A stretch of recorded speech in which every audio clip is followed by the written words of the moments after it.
حاصل لیمون چه خیلی شد امسال؟ امسال خوبه بد هم نیست.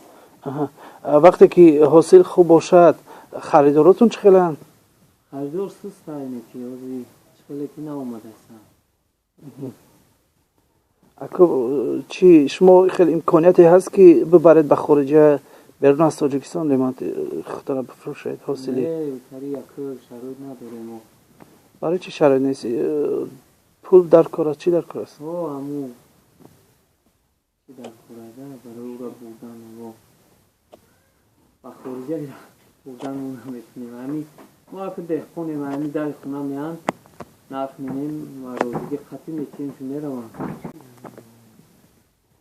این امسال لیمون یعنی خوب است نه انشالله. خوبه. بعد درآمدش چقدر است؟ چقدر بر زندگیتون این فایده دارد؟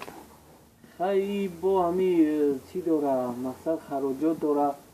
داروی زهر میخریم میرم میزنیم میشویم کلیونکش هم میخریم محنت می‌نیم دارو میخریم در چیش میتیم بخش دارو میتیم پارو میتیم کلان می‌نیم محنت می‌نیم بعد مقصد که همون خیلی که همین زندگی را میبرنده دهخونی